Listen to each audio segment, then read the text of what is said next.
Boa tarde, pessoal. Bom, sejam muito bem-vindos, né? E vamos falar aqui sobre a morte ou não do DevOps, ok? Bom, vamos lá então. E, pessoal, queria resgatar um pouquinho aqui, né, de 10 anos atrás, né, o porquê que o DevOps surgiu. O DevOps surgiu basicamente porque TI, né, naquela época, ainda hoje, tá, mas naquela época ainda pior, funcionava muito mal.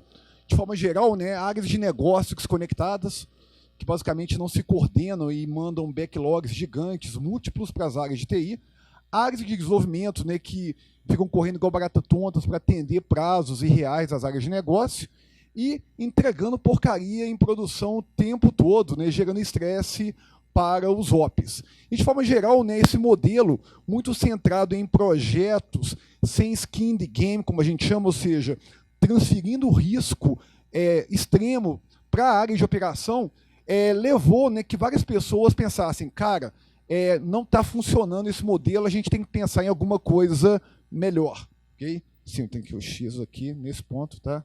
Então, isso levou ao nascimento do DevOps em 2009, tá?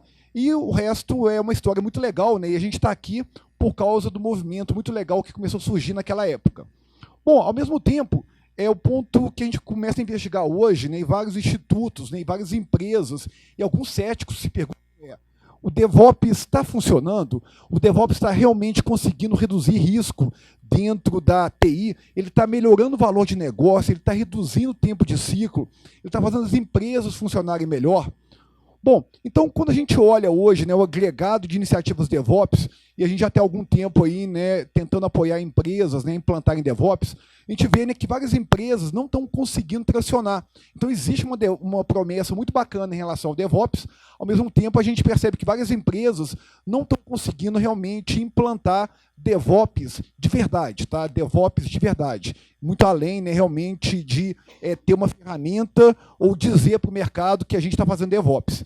E o próprio Gartner, né, tem analisado realmente a efetividade, e essa estatística aqui, na verdade não é estatística, né, é uma previsão, ela, né, é assustadora, né, mostrando que talvez aí um grande número de iniciativas DevOps talvez falhem por uma questão de não realmente endereçar as expectativas colocadas.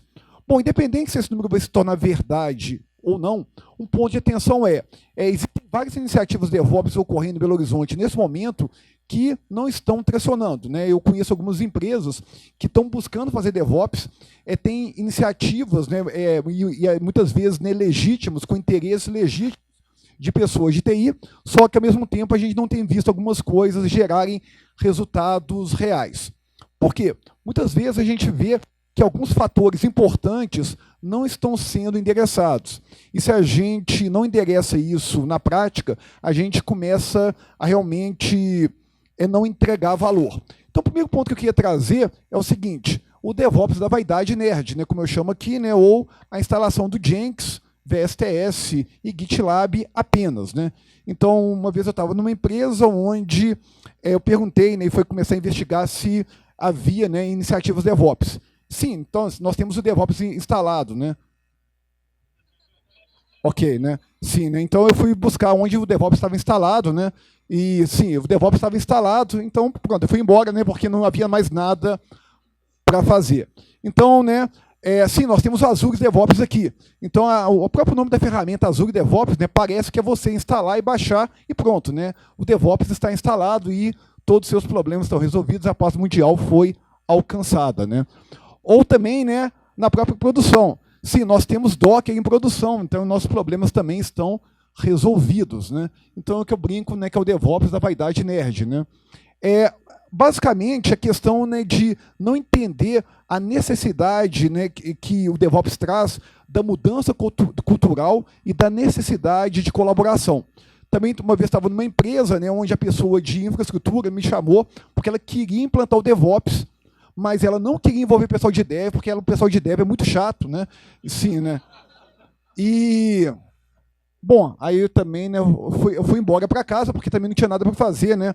Porque a gente pode ajudar a implantar DevOps, mas não Ops, né? Então, e é curioso, isso é mais comum do que a gente acompanha, ou seja, essa falta de colaboração. Então, quando a gente começa então a falar sobre silos de uma forma geral, Ah, não, sim, eu quero implantar DevOps, mas eu quero ter a minha área de qualidade com as minhas pessoas de testes e eles não podem ficar junto da equipe de desenvolvimento. Então, ou seja, essa questão de mindset, especialmente na gestão média de uma organização, e de novo, pessoal, não é que eles sejam maus, né, mas é porque eles foram acostumados a terem, né, pessoas, né, sob seu comando, e para eles pode ser muito desconfortável, né, dizer agora, né, que as pessoas que eles gerenciam vão ficar dentro de um squad multidisciplinar. Isso traz para eles talvez algum tipo de desconforto e realmente gera, né, uma dificuldade da gente pensar de DevOps de uma forma mais plena. Outra coisa, né, que muitas vezes a gente vê um livro, né, de DevOps, né, ou a gente vem num evento como esse, com tanta coisa legal, e a gente quer segunda-feira implantar tudo. Né? Então a gente quer ter continuous integration, continuous delivery, a gente quer ter, né, implantação contínua, a gente quer ter infraestrutura como código, e várias empresas que estão tentando implantar o DevOps como Big Bang estão falhando. Né? Entender que o DevOps tem uma mudança cultural e que a gente precisa trabalhar em pequenos incrementos. Né? Muito do que a gente advoga para a produção de software, de evitar o monolito, de evitar Big Bang, a gente também tem que fazer para o mundo DevOps. E várias empresas que estão tentando trabalhar com Big Bang em DevOps têm falhado, naturalmente. E, óbvio, né, várias pessoas têm vendido que o DevOps vai trazer a paz mundial. E sim, o DevOps não. E não, o DevOps não vai trazer a paz mundial. Então é importante entender que se a gente, por exemplo, não tem sistemas de gestão eficientes, se a gente não tem um redesenho da organização ou métodos, né, que operem bem em vários contextos, a gente realmente não vai ter um benefício. E colocar tudo isso nas costas de uma iniciativa DevOps tende a ser irreal e gera uma sobrecarga sobre as questões. Então a gente tem que ter muita atenção, e esses fatores aqui não são meus, tá? Isso aqui também vem de pesquisas, né, sobre, né, várias empresas, e basicamente tem a ver com fatores de fracasso que empresas hoje têm enfrentado. Então, sim, a gente tem tido várias falhas de DevOps, né, em várias iniciativas. Ao mesmo tempo, pessoal, a gente entende, né, que quando a gente digere tudo isso, a gente percebe, né, que uma cultura ruim ela vai comer o DevOps e qualquer outra coisa no café da manhã. Então a mensagem básica é que não adianta a gente tentar trazer DevOps para uma empresa com uma cultura doentia. Então a gente estava batendo papos mais cedo aí, né, perdão, e realmente empresa com cultura onde as pessoas gritam, batem na mesa, chegam com uma data arbitrária, entubando toda a equipe de desenvolvimento e operações para colocar coisas em produção em datas irreais, não é uma empresa, né, que está realmente muito aberta a pensar em cultura DevOps. Então, um ponto importante é que se a gente ignora o aspecto cultural, na prática a gente não vai conseguir ter DevOps implantado. O máximo, o Azure DevOps não instalado, mas não o DevOps realmente implementado no sentido cultural. Então, são pontos importantes que a gente tem que ter atenção. Ao mesmo tempo, pessoal, a gente não entende que isso seja a morte do DevOps. Tá? Muito pelo contrário. A gente entende que esse é um processo de seleção natural extremamente saudável e necessário para que a gente possa avançar em direção a um segundo ciclo do DevOps. A gente tem 10 anos de DevOps e a gente está entrando em um segundo ciclo do movimento DevOps. Né? Então, ou seja, a ideia é como é que a gente torna as iniciativas DevOps, e a gente está aqui para isso, para que a gente possa ser menos frágil e realmente ter mais chances de sucesso nas nossas implantações DevOps. Então, de forma geral, é interessante, né, que a gente pode ter iniciativas no nível de uma organização que sejam frágeis, mas para que o movimento, né, quando a gente olha aqui para o nosso coletivo, seja mais robusto e, quem sabe, antifrágil. Então, o curioso é que a evolução do DevOps, ela não apenas se beneficia, mas ela requer que a gente tenha casos de fracasso. Então, os casos de fracasso são muito bem-vindos para que a gente possa aprender o que não está funcionando e o que está funcionando na prática, para que a gente possa operar aqueles elementos bem-sucedidos, as boas experiências bem-sucedidas, e tem vários que vocês estão ouvindo aqui ao longo do dia, e também, né, a gente convida a que mais pessoas contem casos de fracasso. Infelizmente, né, casos de fracasso não são tão comentados, mas eles são muito ricos, porque a gente aprende tanto ou tanto mais do que sobre um caso de sucesso. E o ponto importante, né, é que quando a gente quer realmente criar uma antifragilidade em um movimento DevOps, a gente precisa, né, e a gente pode se beneficiar de elementos frágeis de uma estrutura inferior, de forma que, por evolução, a gente consiga ter elementos mais robustos e, quem sabe, antifrágeis. Ou seja, a mensagem básica é que sim, nós, assim como erros em software são bem-vindos, a gente quer expor erros para aprender com eles, a gente também quer abraçar os erros das implantações DevOps, de forma que a gente possa pensar numa evolução do DevOps e que a morte de algumas iniciativas não leve à morte do movimento DevOps como todo. Por quê? O DevOps é baseado, né, em princípios bastante poderosos e que realmente estão, de alguma forma, conseguindo resistir a implantações fracassadas e levando, né, um modelo evolutivo. Bom, dito isso, vamos entender um pouquinho, né, sobre esse modelo evolutivo e basicamente o que a gente pôde aprender nos primeiros 10 anos e o movimento do contínuo que está levando agora para o que a gente vai chamar do DevOps 2.0. Tá? Então o termo DevOps 2.0 ter sido trazido por alguns autores como tipo de movimento DevOps um pouco mais abrangente, tanto em profundidade de práticas, quanto em entendimento cultural, quanto, né, do benefício de práticas de gestão de fluxo, estou falando de Lean e de Kanban, e da aproximação com áreas de negócio, expandindo um pouco mais para a esquerda do fluxo e não ficar apenas dentro do cenário Dev e Ops. Ou seja, é um conjunto de elementos que, somados, criam um pouco mais, né, de robustez e de integração entre várias áreas, expandindo aqui, né, a visão original Dev e Ops para segurança, DevSecOps, é também uma visão mais integrada de qualidade, especialmente para empresas que estão aqui, né, reguladas com compliance e elementos mais formais. E também áreas de negócio, que é um ponto importante, né, que trazem termos como, por exemplo, Design Ops, que é um ponto também que é incorporado dentro do mundo DevOps 2.0. Bom, é um termo ainda em nascimento que tem a ver com evolução. Então, quando a gente fala então dessa agenda DevOps 2.0, ou dessa agenda também que é chamada de Continuous, tá? A gente está falando de forma geral que práticas que estão sendo, né, semeadas para produzir software melhores devem ser cada vez mais, né, estruturadas. E óbvio, a gente não está propondo aqui nenhum Big Bang. Isso aqui é um cardápio de coisas que são trazidas gradativamente ao nosso contexto, como, por exemplo, integração contínua, que requer testes, tá, gente? Importante falar desde a largada. Entrega contínua, implantação contínua, o teste também, né, com um papel fundamental contínuo. Então, ou seja, agenda de continuidade dentro da área de desenvolvimento. A segurança não como alguma coisa pós-desenvolvimento, mas alguma coisa integrada desde o dia 1 do desenvolvimento. Então, tudo aquilo, né, que a gente entende, né, que está afastado no tempo e pode gerar silos, afasta o feedback. Vamos lembrar, o segundo caminho do DevOps pede que a gente intensifique feedback. Esse é um ponto fundamental. Também um ponto importante para as empresas aqui que estão reguladas por compliance diversos, ISO, SOX, tá? Grandes empresas, a ideia também do compliance ou conformidade contínua. Então, nada, né, também de compliance, né, também afastado no tempo e que gera distúrbio em times de desenvolvimento e sustentação. E também, né, mecanismos, né, de evolução contínua de produtos. Ou seja, quando a gente fala de evolução contínua, a gente está falando de descer projetos para a série B não, na verdade série C, porque a série B, né, vai estar bem, né, já ocupada já pelos times aqui, né, de BH, né, mas série C do Mineiro e a linguagem de produtos subindo, ou seja, entender que a gente tem que trabalhar muito mais com produtos e muito menos com projetos, de forma a criar uma evolução contínua, lotes pequenos e um mecanismo de fluxo contínuo no desenvolvimento de software.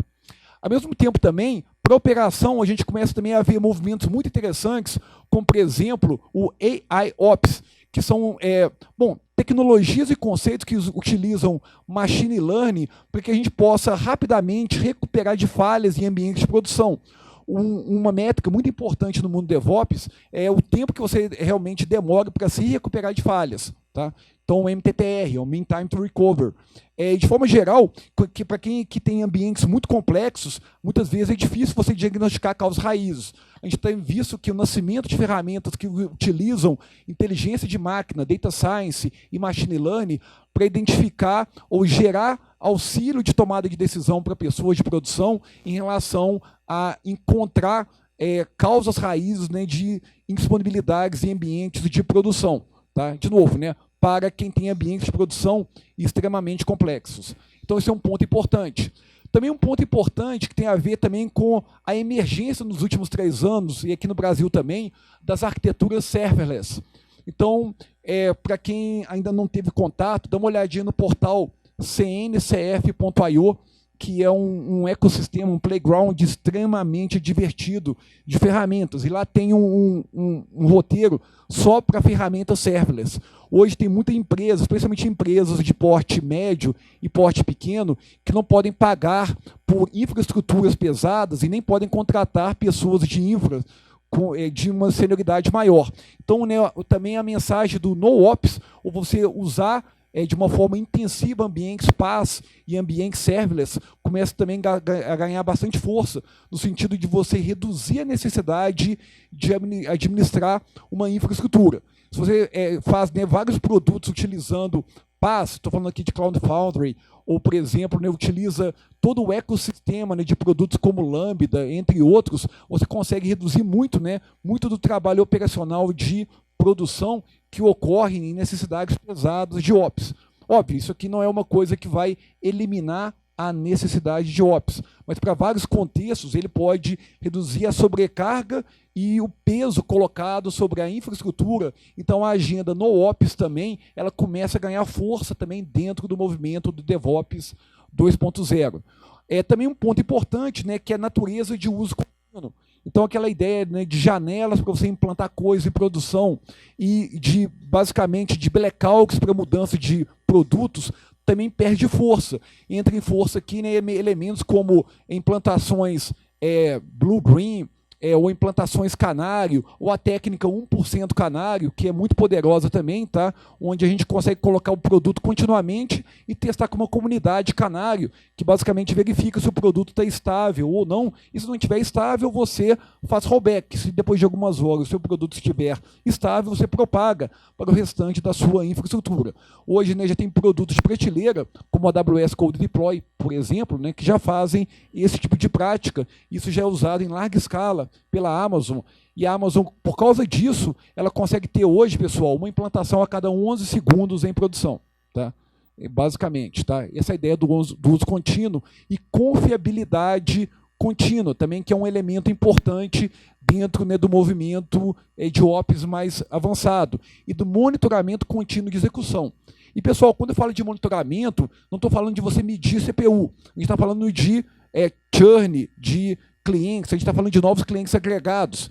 Existe, né, um grande operador, né, financeiro do Brasil, que onde o time de devs e o time de ops, quando um ambiente cai, eles monitoram não quanto tempo ficou fora do ar, mas quanto dinheiro de negócio está sendo perdido. Isso muda tudo. Tá? Então, ou seja, quando você entrega para a equipe de desenvolvimento métricas de negócio em tempo real, reais que estão sendo perdidos, ou dólares, onde quer que você esteja, você conecta realmente quem está desenvolvendo ao efeito da indisponibilidade no ambiente de produção. Então, quando a gente fala de monitoramento contínuo, é muito além de você observar disco, CPU ou rede. A gente está falando de métricas reais de negócio e o efeito prático de uma indisponibilidade no ambiente produtivo. Então, esses aspectos somados levam realmente a uma visão mais integrada ou mais avançada desse contínuo ou da evolução do DevOps, né, ou DevOps 2.0. E mais além também,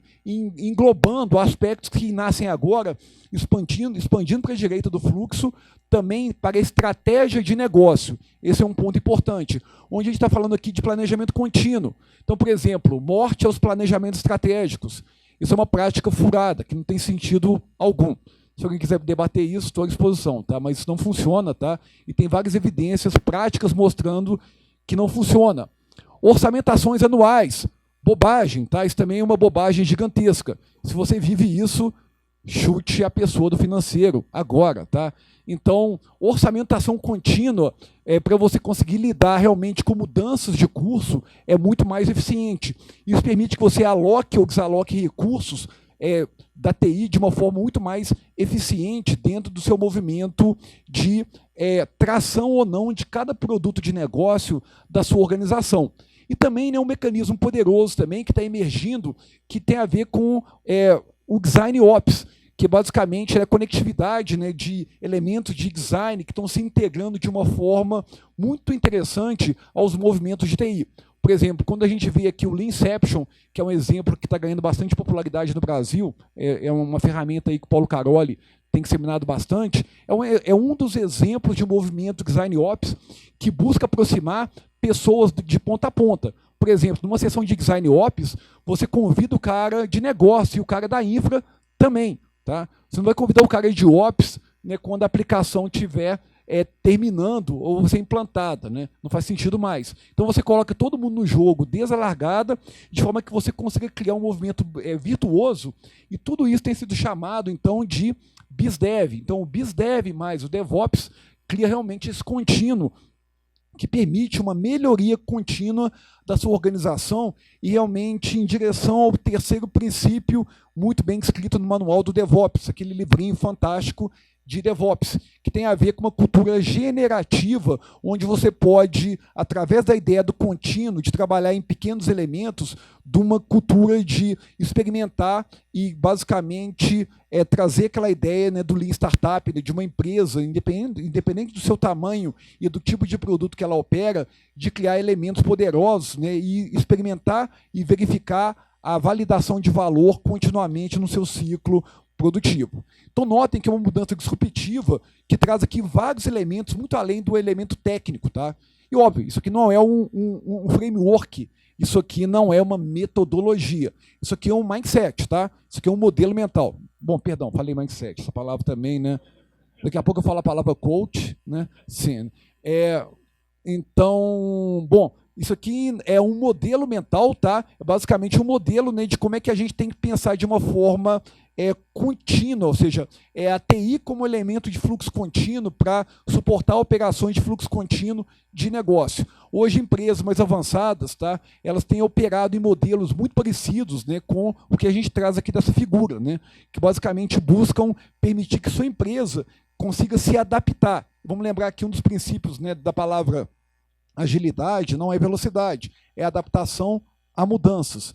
E você trabalhar em pequenos lotes, né, tendo fluxos rápidos e criando integração de ponta a ponta, te permite ter esse tipo de elemento na largada. A mensagem, então, pessoal, que sim, o DevOps não morreu, ele está melhor. E a gente agradece as empresas medíocres que estão falhando com o DevOps, porque a gente tem aprendido com elas. Pessoal, a palavra medíocre é mediano, tá? Então, mediano no dicionário é medíocre, né? Então, legal. Sim, a gente não é o fim do DevOps, né? E sim, a gente está bem e a gente quer aprender com essas experiências para evoluir o DevOps para um segundo ciclo, né, de uma segunda década do DevOps, que é muito bem-vinda para operar em ambientes complexos. E para operar em ambientes complexos, algumas lições aprendidas que a gente tem obtido e que têm sido documentadas e trabalhadas também, que a gente tem observado em vários cenários. Primeiro ponto importante, né, o DevOps para você reduzir assimetrias ou para reduzir aspectos de transferência de riscos. Então, por exemplo, a ideia de transferência de riscos é uma ideia antiga. Por exemplo, né, lutadores, né, gregos, quando iam lutar lá nos ginásios ou palestras, né, eles tinham que tirar roupa.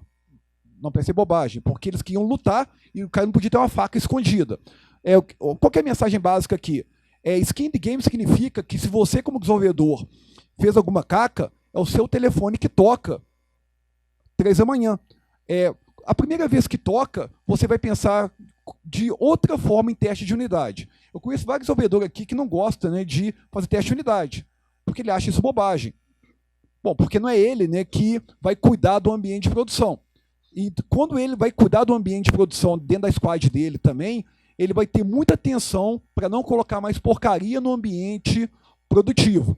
Isso é muito importante e quando a gente coloca, né, também o movimento DevOps colocado com práticas que vão eliminar essa assimetria e trazer skin in the game, a gente começa a ter a ideia da cultura DevOps na prática. Por exemplo, o movimento de squads ele tem uma sinergia muito grande com o movimento DevOps, justamente por causa dessa questão de você reduzir assimetrias e basicamente buscar esse movimento de skin in the game.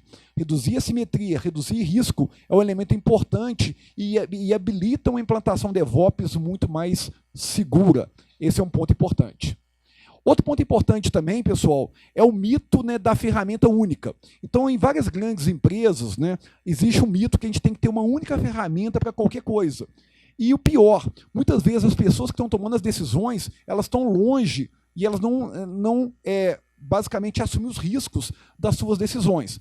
Então a gente tem percebido, né, isso é uma coisa que não é minha opinião particular, tá? A gente tem várias pesquisas sobre isso, inclusive a ThoughtWorks já fala isso há 2 anos, que você ter, por exemplo, um único pipeline ou uma única ferramenta de continuous integration, talvez não seja a melhor questão para cada organização. Então é permitir que cada time possa experimentar com que funcione melhor para ele, tá? E que cada time possa ter mais autonomia, inclusive para DevOps. Não à toa, né, empresas que estão operando em squads, né, com mais profundidade, permitem que as squads escolham até a sua linguagem de programação. Se ela pode escolher até a sua linguagem de programação, ela também poderia escolher até ferramentas de pipeline ou tecnologias específicas de containerização. Qual que é basicamente a dica aqui?